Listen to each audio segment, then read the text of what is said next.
Good evening. Tonight's big story. More than a week after a homeless man drowned in Tempe Town Lake, questions remain as officers stood by and watched it happen from a bridge. The officers were there to speak to the man after reports of a disturbance. Edited body cam video shows the man get into the water and swim away.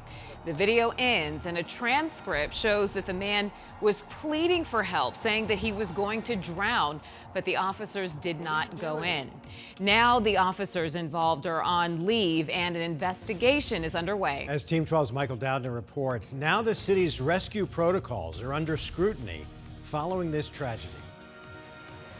What are you doing, my friend? It's been 9 days since Sean Bickings stepped over a railing. You're not allowed to swim in the lake. 9 days since Sean Bickings drowned as officers watched. How far do you think he's going to be able to swim? I don't think this had to happen at all. Tatiana says Sean, known as Mad Rocks, was a friend who always had a sense of humor. He wouldn't call it being homeless, he'd call it an extended camping trip. But on May 28th, the transcript reads that Sean would plead for someone to help, that he couldn't make it to safety. But an officer responded, quote, "Okay, I'm not jumping in after you." In a press release, the Tempe Officers Association says they are not trained for water rescue and attempting a high-risk rescue could result in an officer's death.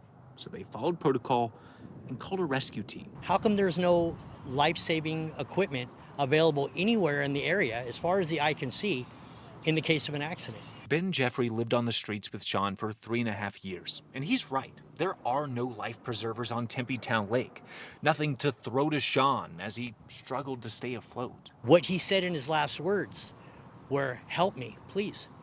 Had there been something available to help him, we wouldn't be doing this interview. Now, there is a rescue boat, but it sits nearly a mile away in a marina and is not manned until a call comes in. A process that takes minutes when every second counts. If they were trained a little bit better with accessible equipment, I think the story would have been completely different. On Monday, Tempe says it is now examining how they handle these rescue calls and if officers or the area needs rescue equipment. But for those who knew him, they hope that Sean did not die in vain, that he is remembered for the person he was, and that his life means something. He loved all of his friends, and that, it doesn't matter if you're indoors or if you're outdoors, that your life matters and that you matter. Now, we still have a lot of unanswered questions here, like when was that first call made to fire to see if that rescue team could get out? How long did Sean struggle above the waters while seemingly nothing was being done?